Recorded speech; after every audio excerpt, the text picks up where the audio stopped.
Et bonjour les amis, aujourd'hui je vous embarque à bord du bateau d'Olivier. Je suis membre d'équipage et je vous présente Olivier et Lionel. Salut. On est parti pour une petite virée en mer. Il fait beau, pour l'instant il n'y a pas trop de vent, il n'y a même pas un nœud. La mer est plate.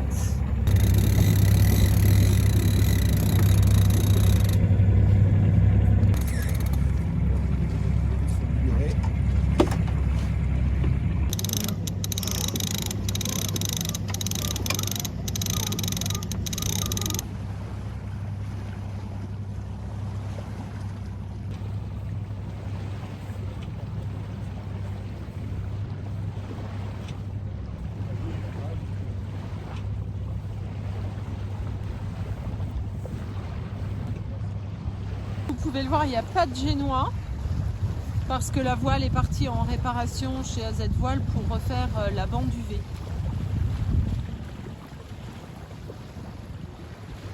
Un petit puffin qui vient de passer.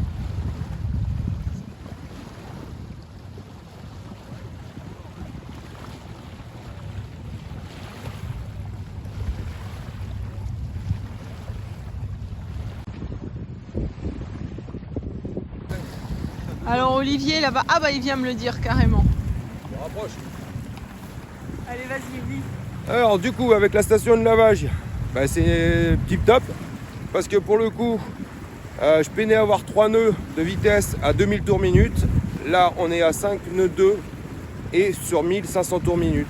C'est-à-dire une réduction de 500 tours minute moteur, ce qui est quand même pas négligeable. Voilà, parce qu'hier on est allé à la station de lavage et bon, j'ai accompagné Olivier pour faire les amarres, tout ça. Et il a lavé son bateau en fait à la station. Donc avec le lavage du bateau, il a gagné de la vitesse. Bon, c'est normal, hein, la carène, une fois qu'elle est bien lisse, ça glisse mieux sur l'eau. Regardez le canigou là-bas qui est enneigé. Donc la petite virée là ce matin, déjà c'était pour se faire plaisir parce que je suis dans les travaux moi depuis décembre. La météo, les conditions étaient bonnes. Olivier voulait tester la glisse du bateau. Et puis il a un souci moteur aussi, donc il voulait vérifier ça. Et surtout on veut se baigner un petit peu, donc on va attendre que ça se lève, que ça se découvre un peu. Et on a prévu de pique-niquer à bord. Et on va aller voir en fait sous l'eau le travail des rouleaux. Bon. L'eau est à 13 degrés. Je n'ai plus de caméra pour filmer sous l'eau. J'avais une GoPro Hero 3 que j'empruntais. Donc je vais vous montrer ce que j'ai fait. Alors ici, c'est la housse que je vais utiliser donc pour mettre mon téléphone dedans et pouvoir filmer sous l'eau puisque j'ai plus de caméra qui va sous l'eau. C'est pas terrible parce que on peut pas appuyer sur l'écran, donc enfin si, mais bon ça fait n'importe quoi. Du coup, et en plus avec les doigts mouillés, bon c'est compliqué. Donc je vais appuyer sur le bouton avant de descendre et j'appuierai sur le bouton en remontant, tout simplement.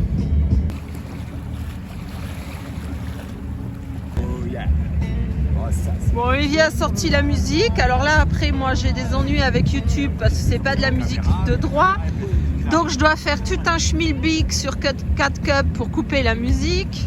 Du coup, j'ai tout foutu comme ça et je l'ai amené chez moi, ça prenait la place. En maillot de bain. Bah, je resterai pas très longtemps. Oh ça va picoter. 10 minutes. C'est bien pour le drainage lymphatique. Ouais c'est ça, ça va masser la kinélite. Comme j'ai 6 kilos de dep, voilà. Bah voilà, ça va te les... Dès qu'on sort Saint-Cyprien, on arrive ici, tu touches du vent, systématiquement. Et des fois, ça m'est arrivé de prendre un riz dans l'axe d'Argelès. Et un peu plus loin aussi, là-bas. Oui, c'est pourquoi?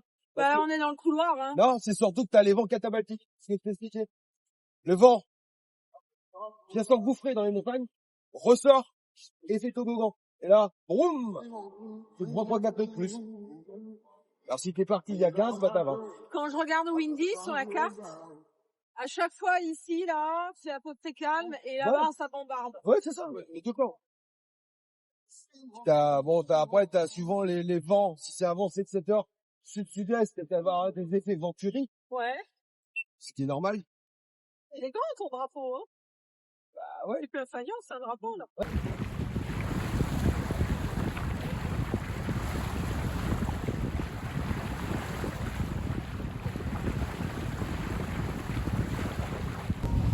Alors Olivier, il avait son annexe qui était rangée dans un de ses coffres et en fait il s'est rendu compte que ça appuyait sur la tringlerie.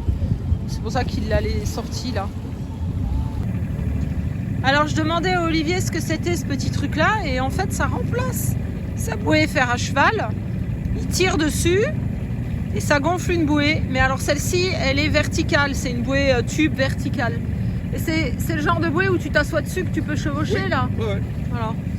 Et il en a une deuxième qui est une bouée fer à cheval et qui est comme pareil dans un petit sac comme ça avec une ficelle à tirer. Donc Olivier est en train de me dire qu'à l'intérieur c'est une cartouche de CO2, donc si on la percute, bah, il faut remettre une cartouche. Bon, vous savez que moi je débute, hein, alors j'aime bien regarder les équipements, le matériel, etc., etc. Donc là je voulais vous montrer les tubes. Donc Vincent il m'avait parlé de ces tubes et ça évite aux génois de raguer et moi il faut aussi que j'en mette à l'avant. Donc Olivier il a fait ses filières en Dynéma et elles sont hyper tendues alors que moi les miennes elles sont en métal, c'est les mêmes câblages que le haut-banc et elles sont hyper souples et on peut pas les raccourcir. C'est pas possible, on a essayé. Donc je me demande si je vais pas les remplacer par du Dynéma. Bon bref, tout ça c'était pour vous dire que son tube à lui, il n'est pas coupé parce qu'il a dû passer ses filières dans le tube au moment du montage. Là je vous montre l'épissure qu'il a fait sur une sacrée longueur.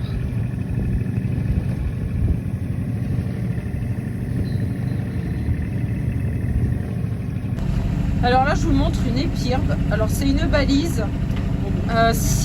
Qu'on utilise en cas de détresse.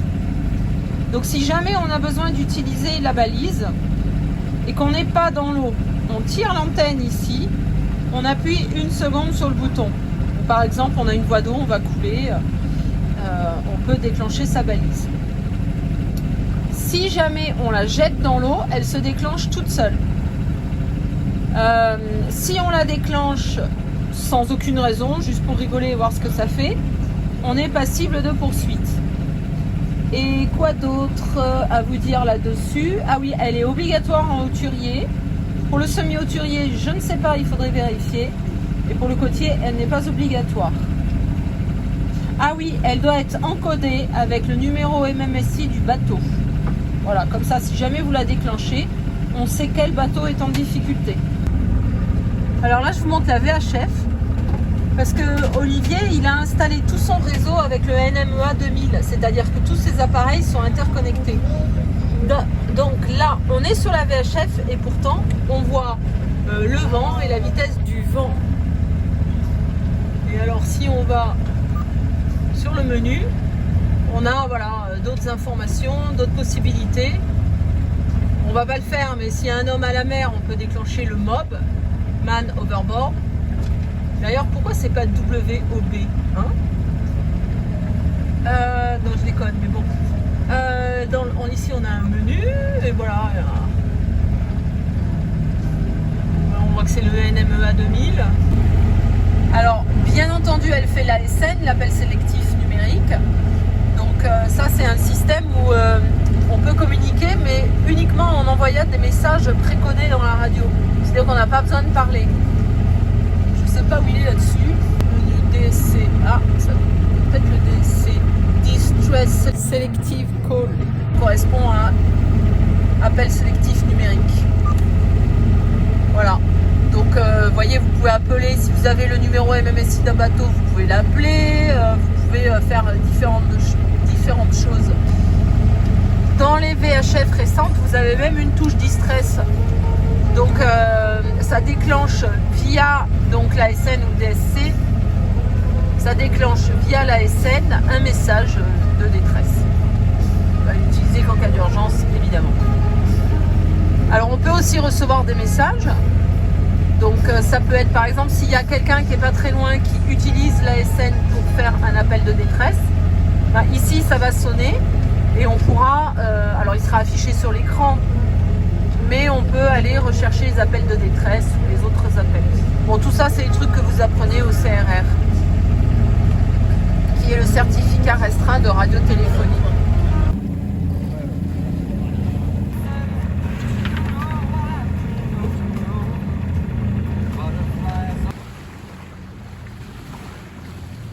On a croisé un poisson-lune qui a sauté de l'eau. Ici, on a le phare et là, c'est le Crossmed. Là-bas au bout, on a le Cap Créus, mais je ne sais pas si vous arriverez à le voir. Et là, on va bientôt passer le Cap Béar.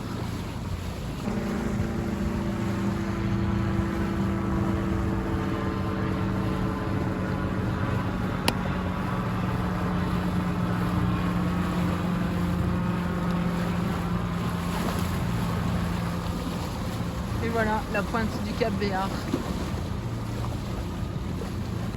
Bon, alors là, Olivier, il a l'habitude de prendre ses bouées tout seul, donc je lui ai demandé de m'apprendre. Donc il a préparé une haussière, il a même pas fait de nœud de chaise au bout. Et alors, il y a différentes bouées. Alors je sais qu'en pleine saison, il faut faire attention, il y a des bouées qui sont réservées pour les plongeurs, mais là, on est tout seul, c'est désert. Attends, c'est pas des coffres, ça.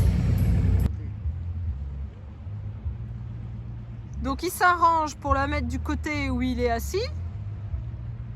Elle est là. Elle arrive. Ouais, t'arrives un peu vite là. Hein. Hop, ralenti. Elle passe dessous là. Elle passe dessous.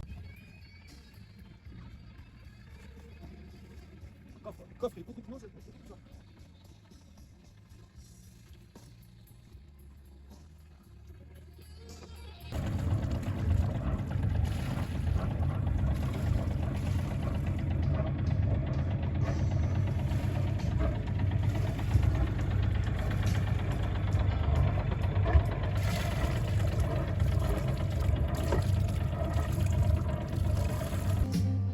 Et là, c'est plein de... Alors, c'est pas des grottes, c'est des cavités.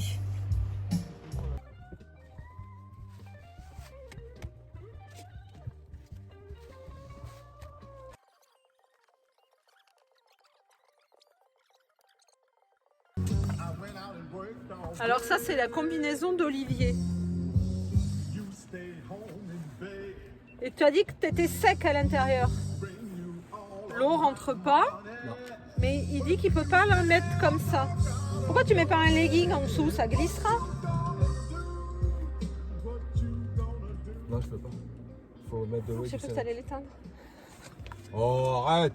Sérieux, il y a aussi bonne musique que ça? Alors attends, les combinaisons de plongeurs, moi je mets des chaussettes parce que sinon j'arrive pas à les sortir. Non, mais là, tu peux. D'accord. Bon, alors il dit qu'il faut mettre. Tu vas même voir qu'avec le savon, Ouais. c'est une complexité. Il met de l'eau chaude et du savon pour mettre sa combinaison. Ouais. Et là je vais mettre un chat avec un point d'interrogation. Ah non, mais c'est pas une connerie. Hein. C'est vraiment. Tu peux pas. Tu peux pas l'enfiler.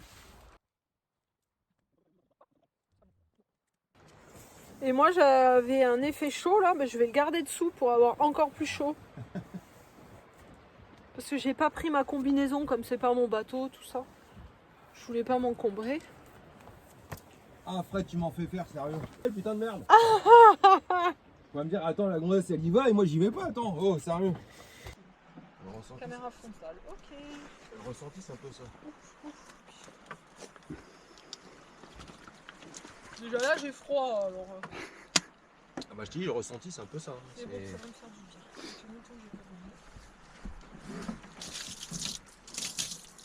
Voilà, le téléphone est dans sa housse. Je voulais vous dire, quand on va dans l'eau comme ça, qu'elle est à 13 degrés, ouais. Alors que là on est à, je sais pas, 17, 19, 20. Il fait pas froid dehors, regarde. Je sais pas combien il y a. Une eau qui est froide, on mouille ses artères. Alors qu'il y en a ici qui passent dans le cou, il y en a au niveau les fémorales. On mouille les artères avec l'eau froide et ça évite les risques d'hydrocution l'été. Bon là, il fait trop froid pour qu'il y ait de l'hydrocution, mais enfin on peut déjà mettre sur nos artères de l'eau froide. Alors moi je trouve qu'il fait...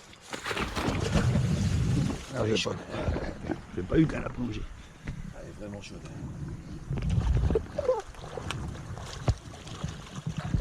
C'est vraiment malade. Bah, sans problème, c'est pas la peine, je même. Ah, tu m'attends, Fred, ou quoi? Viens pas tout de suite là, je fais pipi. Bon, je me pousse. Eh, tu sais quoi? Réchauffement climatique. Ça monte l'eau, elle est montée d'un degré. Réchauffement climatique, on va l'appeler. C'est bon, t'as arrêté de pisser? Je viens de commencer. C'est retenu depuis ce matin.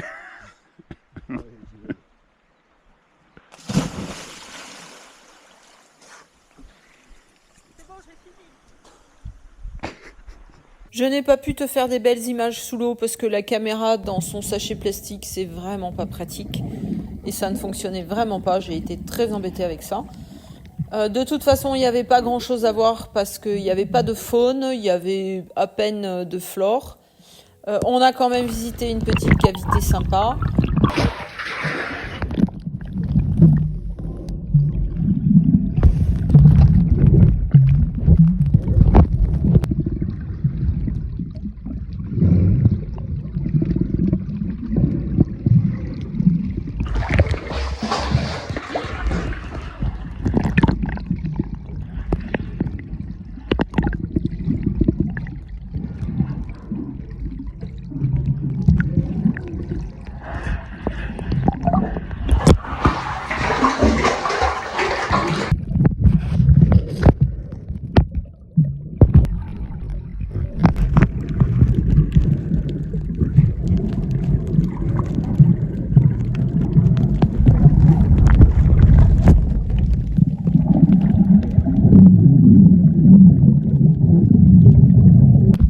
Et après, j'ai fait le tour du bateau pour regarder le nettoyage des rouleaux. On a constaté que l'hélice n'avait pas été bien nettoyée, mais ça, on le savait déjà. Et quand Olivier sera à la station, comme il est plongeur, il ira sous les bateaux pour gratter les hélices. C'est un nouveau service qui va être proposé et qui fera partie donc du nettoyage au rouleau.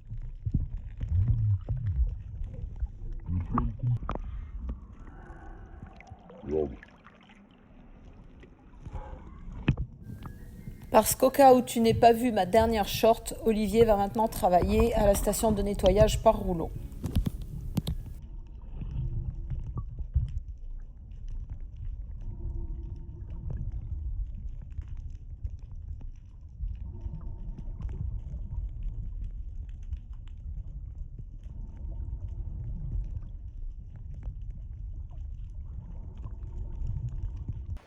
Tu m'as demandé, tu l'as?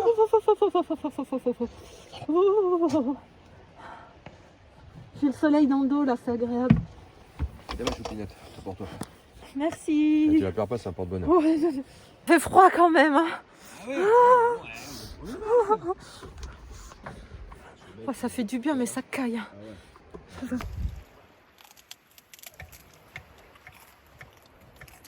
C'est pas essayer. Hein? Pas mal, hein? On va encore? Complètement.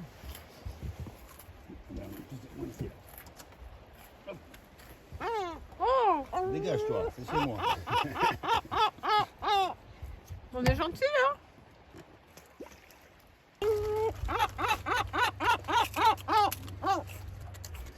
Je vais partager ma cracotte.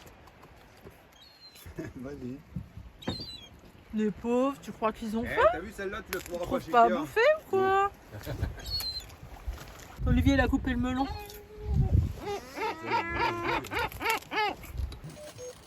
Ah, ils ont encore Dès faim. que tu te lèves, elles sont là. Ils vont nous piquer toutes mes cracottes là. Ah ouais, ça, tu peux la faire du tout avant de te manger.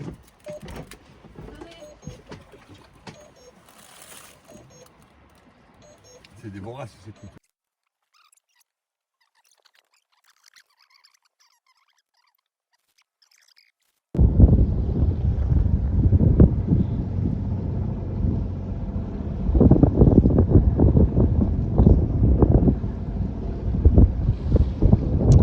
Là-bas, on a Banyuls.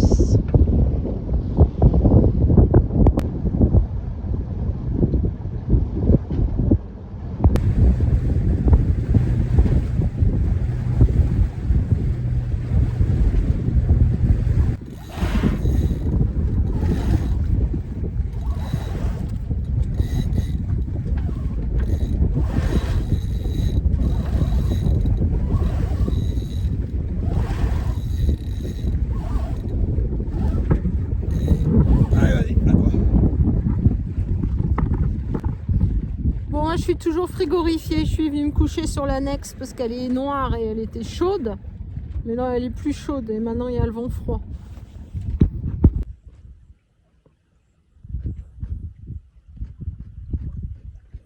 Reviens. C'est gentil là, mais...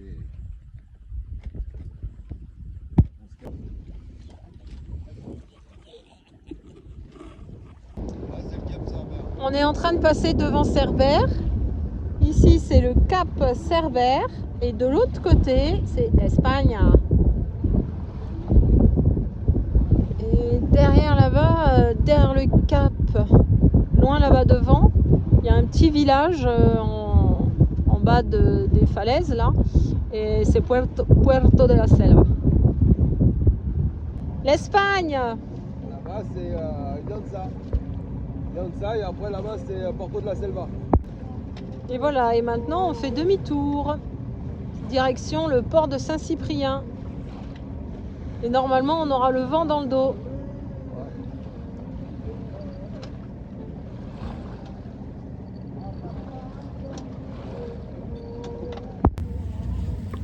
Alors Olivier va m'apprendre à monter au mât. Alors déjà, j'étais pas très rassurée parce que, regardez, c'est des rivets pop qui tiennent les marches. Et alors, ça bouge. Ça fait pas confiance. Alors, il y a un harnais à mettre. Hop.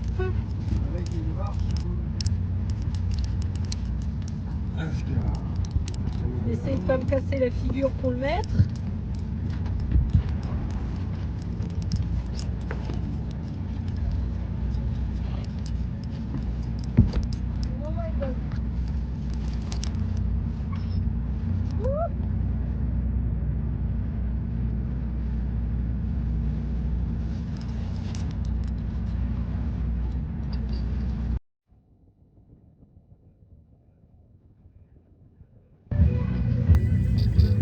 La choupinette, quand elle prend une douche dans un bateau, elle en met partout. Dans l'évier, dans les water, partout. Non mais dis, comment tu t'en es rendu compte? Bah parce que je viens de m'asseoir dessus. Et je suis trempé. Ah, je te jure. En même temps, je t'ai demandé, je t'ai dit bon, on fait comment? Tu m'as dit bah c'est une douche comme à la maison. Oui.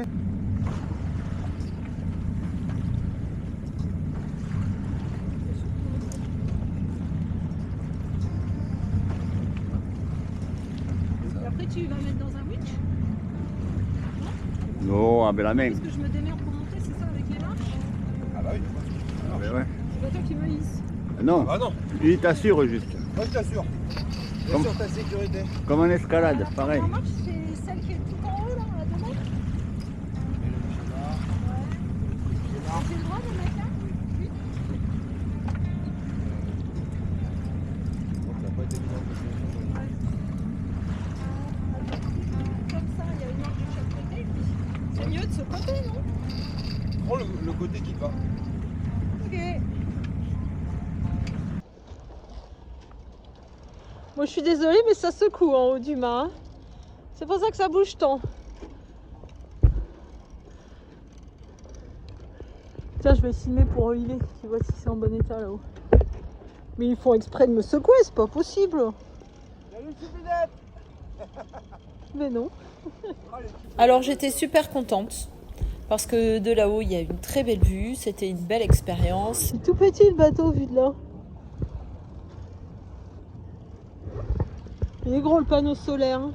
Je crois qu'il m'a dit qu'il faisait 450 watts, un truc comme ça. Arrêtez à 10 mètres. Mon mât aussi il fait 10 mètres. Tu vas pas me dire que le tien est plus la même taille? Il fait plus, c'est pas possible. Oh putain, ça se coupe. On peut avoir le mal de mer là-haut. Et puis, je serais peut-être amenée à monter également sur mon mât.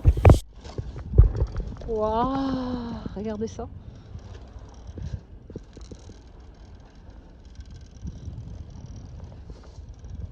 Et je voulais voir un petit peu les sensations, savoir comment on fait, etc. Non, je profite de la vue. Oh, ça se coud des fois.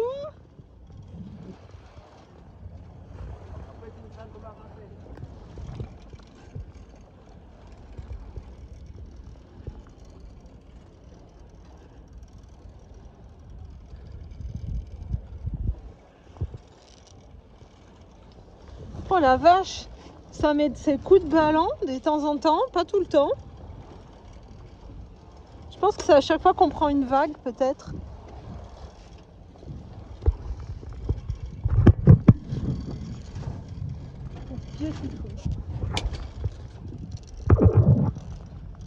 Un petit puffin qui passe là-bas.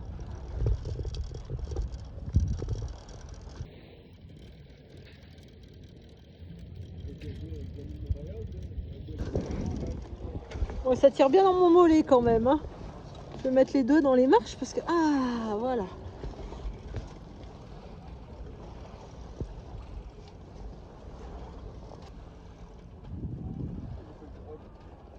Bon, moi, c'est ma première fois en haut d'un mât. J'adore. En haut du mât. Déjà, les deux marches, elles sont un peu trop basses pour que je sois à l'aise pour travailler le visage au-dessus. Là, par exemple, si je dois prendre un tournevis, c'est compliqué. Et ensuite, regardez comment ça bouge un peu. Donc, il y a des fois, je sais pas si c'est quand on prend une vague, voilà. Alors, ça doit être hyper compliqué quand même de faire une réparation en haut du mât, en pleine navigation, en mer. Et encore, la mer est vachement calme, il n'y a pas de vent. Alors imaginez un peu si y a de la houle, c'est pas possible. Je vois pas comment c'est faisable.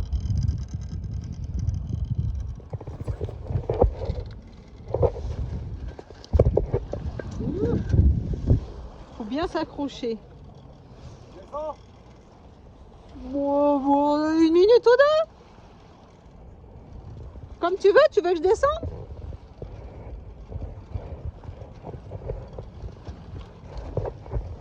Voilà, ça se coud. Là, ça se coud.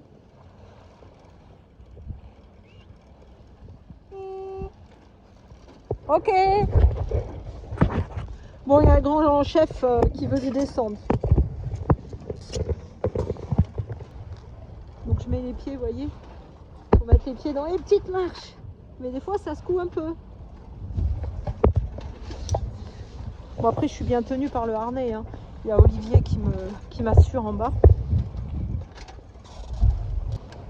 Bon, finalement, c'est solide, ça tient bien. Barre de flèche. Étage intermédiaire. Petite pause. Non, 2 pieds sur la barre de flèche. Alors, j'ai l'air de faire l'imbécile comme ça, mais j'ai toujours 3 points d'appui. Hein. Un pied, une main et un autre pied, ou 2 mains, un pied.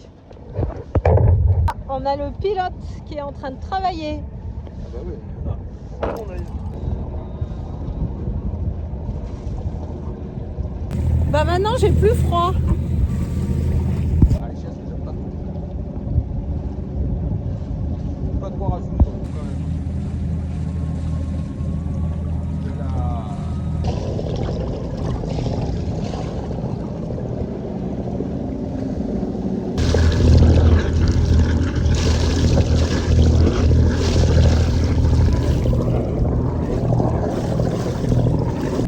Moi j'ai la meilleure place de tout le bateau.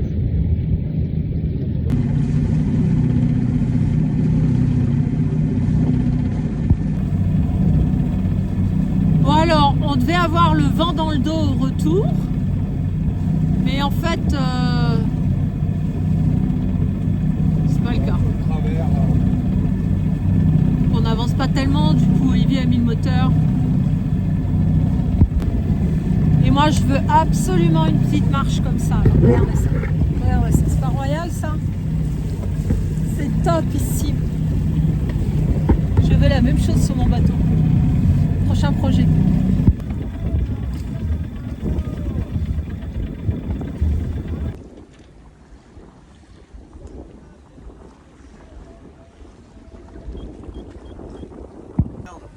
Bah, France 3 est fidèle à elle-même, elle fait France 3.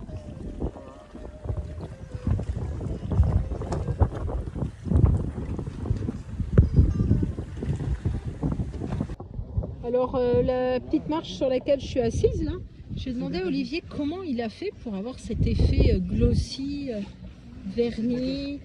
Et il m'a expliqué qu'il a verni pas moins de 14 fois et qu'entre chaque couche de vernis, il a poncé à l'eau. À quel grain? 500 à peu près, c'est plus trop, mais à peu près 500, au grain 500 à l'eau, entre chaque couche de vernis. Et ça fait comme si c'était plastifié en fait.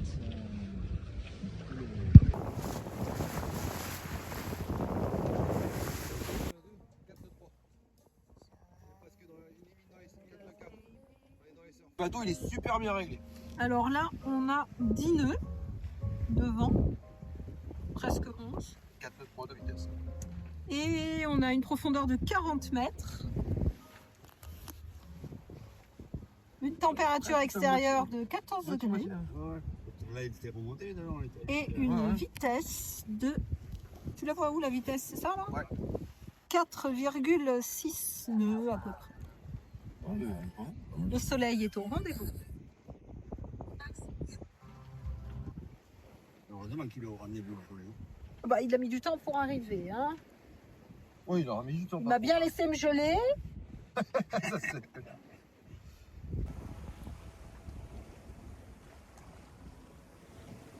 Voilà, donc là on fait le retour comme ça avec le vent dans le dos.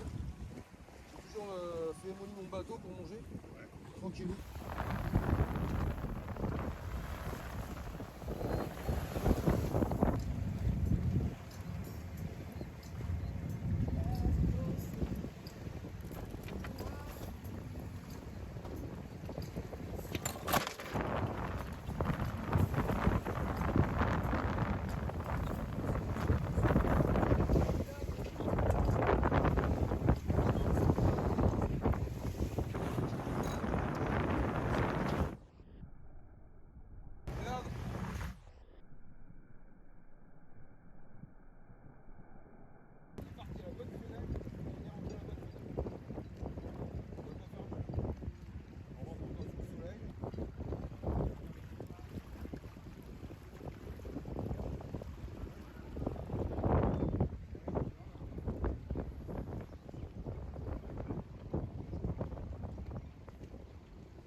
Bon, moi j'ai eu bien froid quand même après la baignade.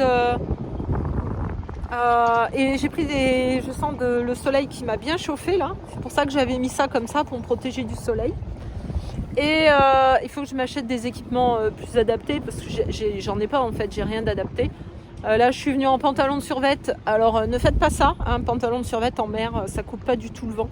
J'ai eu très très froid aux jambes. Donc il faut quand même bien s'équiper. Je pense un pantalon de randonnée, peut-être, ça devrait être pas mal.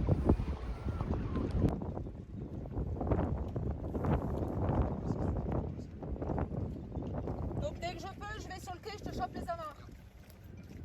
Avant, Comment ça s'appelle? C'est les gardes. les gardes. Ok. Comme ça le bateau il est mobilisé direct.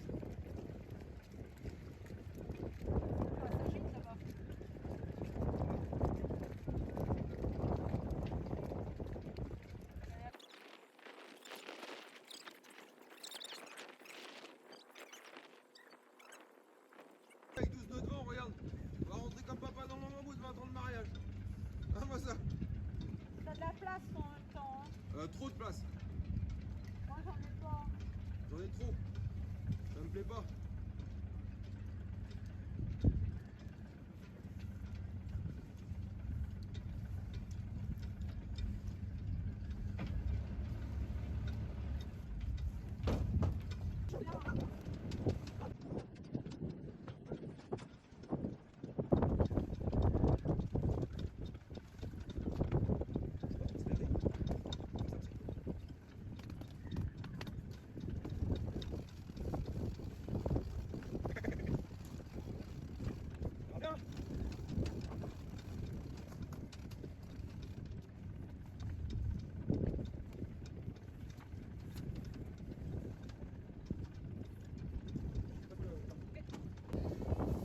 Bon, c'était coolos les copains. Voilà, oui.